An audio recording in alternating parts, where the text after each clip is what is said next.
The walls of the Elko Convention Center expansion are rising again in time for a fall deadline. And coming up on News 10 this morning, the community's invited to hear elder stories from Native American speakers at Great Basin College this week. And here on News 10 Wednesday, our Celebrate Elko series is a focus on a person who enjoyed our community as an escape from Hollywood demands and adoring fans. News 10 Today begins now. From the News 10 Broadcast Center, this is News 10 Today with Lori Gilbert.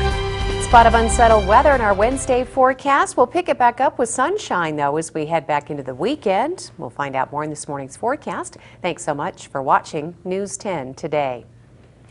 Well, topping this report, local law enforcement continuing a crackdown on suspected serious crimes with the latest arrests. 35-year-old Cody Bracey of Elbers was arrested on the Ericard Bridge on felony burglary and possession of stolen goods, as well as for a resisting arrest. The suspect booked near the Elko County Jail. His bail was just over $100,000. 31-year-old Joseph Crowder was arrested after a traffic stop along Mountain City Highway and Spruce Road on suspicion of drug counts and trespassing, with bail at just over $10,000. A Carlin man was arrested this week on felony gun charges after police were called to a report of shots fired at a 10th Street address. Bernard Stinson, 59, was being held on more than $40,000 bail.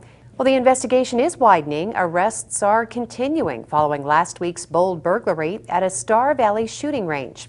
Under Sheriff Claire Morris said charges are mounting against several local suspects accused of stealing more than 100 guns from Arms R Us. Authorities believe they've recovered all the missing firearms. We had two more taken into custody on our burglary out at Arms R Us out in Star Valley. A female by the name of Sarah Gravel was arrested.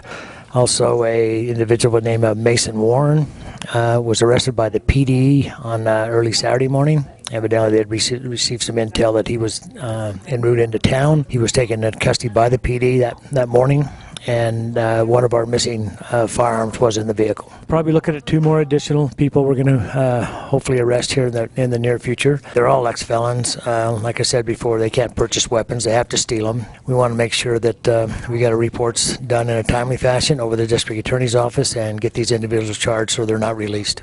Most of our burglars in the recent past, they're looking for cash and guns. Cash for obvious reasons, and guns, they can trade that for almost anything. They're a commodity, so if you do own weapons, please secure them. Gun safe is a good idea. Don't leave them laying around, because if they do break into your house or your vehicle, that's what they're looking for, is weapons and cash. Great Basin Indian archivists are inviting the community to join them for their annual Elder Stories event. It'll be on campus at Great Basin College Thursday. Norm Kavanaugh's directing the effort aimed at collecting and preserving traditional Native American stories, many handed down for centuries in oral tradition. And we would just like for people to come and enjoy listening to the stories of the elders of the Great Basin. And we have a wide variety this time, going from Oahe, with a span of, I guess I should say, Oahe to Yamba. Coming back, we have people from Battle Mountain. We have people from that have grown up in the Ruby Valley area, Jigs area, Elko, back to Oahe, and this surrounding area, including Wells. It's just a whole array of elders from the various Great Basin that are going to be sharing their stories. And the stories all range from creation stories to personal stories, stories of, some of the stories are from their grandparents and that their families have had and that they've been able to share with us now.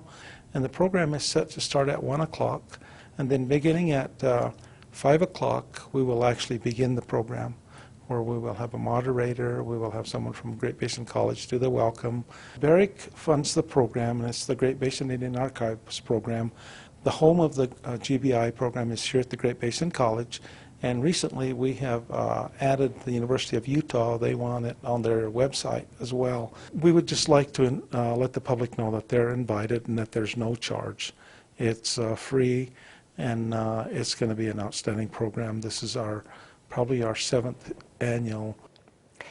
The walls of the Elko Convention Center's expansion are rising once again. Crews are taking advantage of pleasant summer weather to work on the exhibit hall.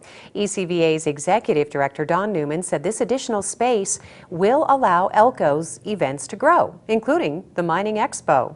Well, as you can see behind me, construction's back in full swing this week after the Elko Mining Expo has come to an end. We had a very good expo, and things here at the construction site shut down for just a little bit, but we're back on track, we're on schedule, and we look forward to our opening at the end of November. The new building, once we're open, we'll be able to add 125 booth spaces inside, which so far has been well received. We'll start the process a little later in the year, or the first of the year, to see which companies want to start shifting from outside to inside, from the tent into the building, from the new building, the old building to the new building. We ended up with a waiting list again this year of about 40 companies. Some of them are looking for space that's larger than we can accommodate. Some only want to be inside. So we should be able to get everybody who's on our waiting list at this point into the show.